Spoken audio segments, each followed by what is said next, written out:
What is up, guys? Welcome on back to the News with TK. And Howard Lutnick was on with Larry Kudlow, and they got into a multitude of trade deals and trade issues and tariffs.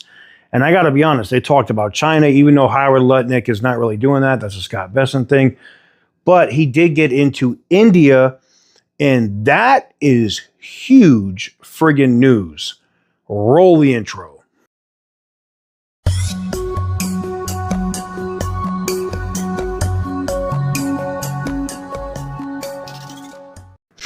All right, so in the clip I'm going to show you guys here in a second, we got Howard Lutnick talking with Fox Business over like tariffs, deals on Kudlow, and talking about, and if you didn't know, Kudlow did work in the first Trump administration and helped negotiate some of the China deals.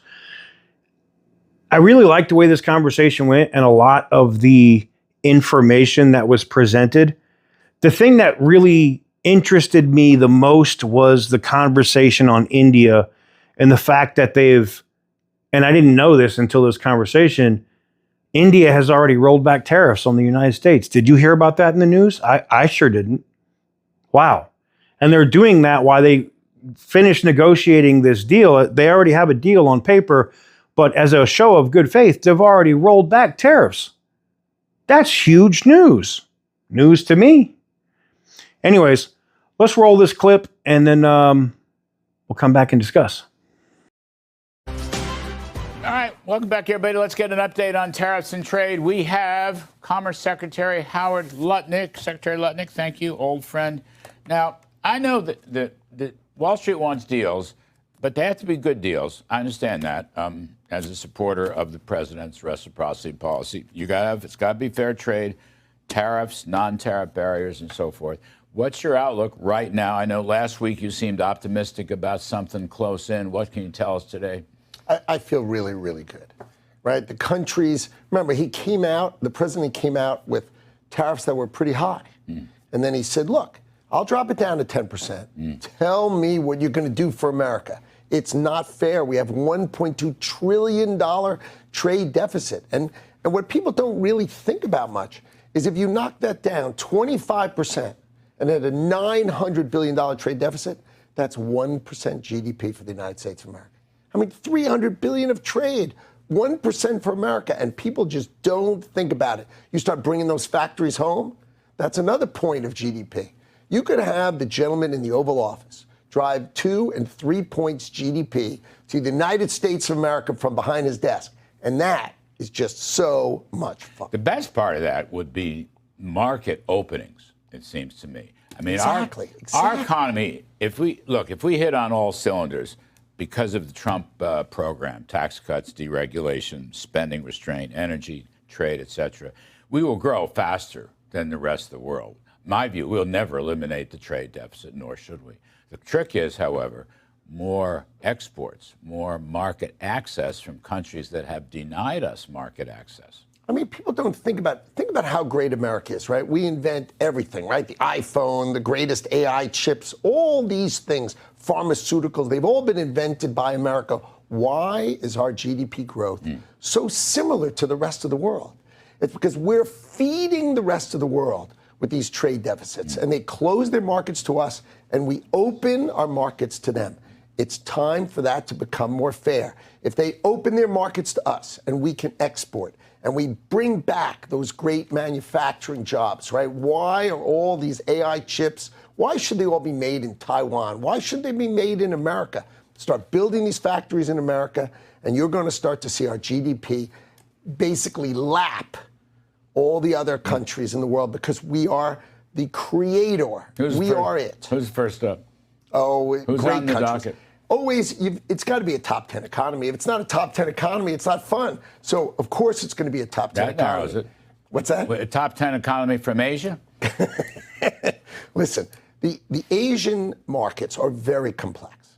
And there's a lot of talking to do, right? To get these things right, you've got to do a lot of talking. Now, we've only got 90 days and we only got 60 left.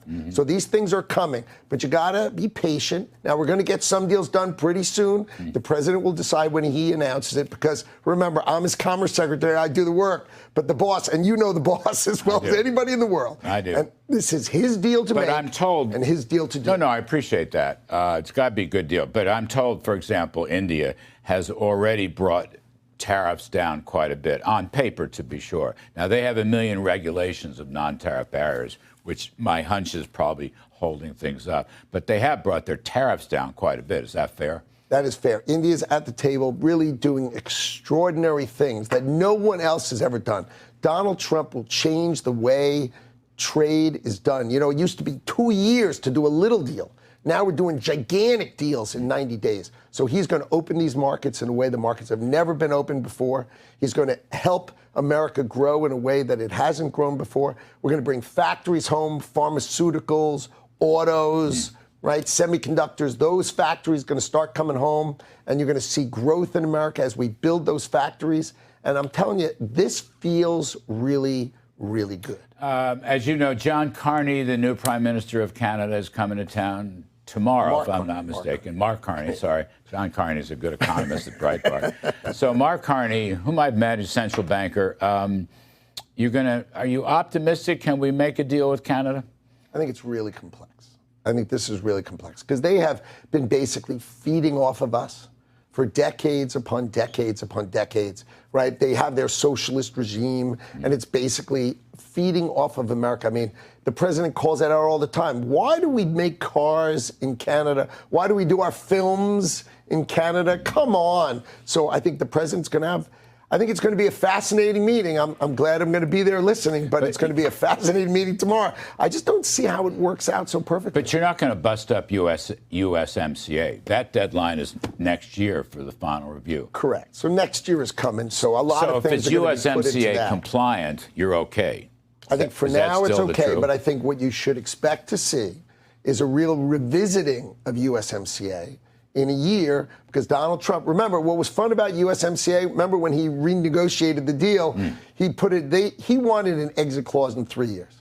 And they said, no way, we're only going to have a 6-year exit clause because we don't want to negotiate with you. And now the Biden election went the way, you know, with the election getting stolen from our president. And now here they are negotiating with Donald Trump. And I don't think they're very happy about that. One thing I want to add, I don't know. I mean, Mr. Trump says that China and the U.S. have been in discussions at some level. Sometimes the Chinese say yes, sometimes the Chinese say no. I don't know what the right story is.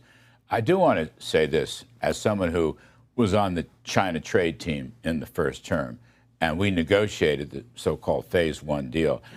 Secretary Howard Lutnick, they did not comply. They did not. What a shock. They did not comply on fentanyl. They did not comply on intellectual property theft. They did not comply on ending forced transfer of technologies. They did not comply on food commodities or manufacturing commodities. In short, they didn't comply with anything. So this is experience talking, right? You were at the table last time. I'm not their biggest fan. So you know that our president, right, has a very clear and very knowledgeable view of this. He's no neophyte. He's been through this before, and he wants it to be a fair trading relationship with China, and he assumes they're going to keep doing what they always do. So he says, look, I've got to have a tariff on them. I have to have a tariff on them. While the talks are going on. Always. So let's de-escalate. Of course, that's the concept. Let's figure out a way to de-escale together. We did that the last time, too, Howard. We did that the last time. They just cannot be trusted. I mean, I'm saying Wall Street, I hear this from Wall Street and bankers, you know, China, let's get something going with China. Okay, fine, let's get something going with China. But China never implements these deals. That's the problem. Well, we're an open market, and they're a managed, closed market. Their government decides everything, and our government basically wants our people to just thrive and be entrepreneurial and get their deals done. So I think it's just a different way of thinking. Donald Trump understands it.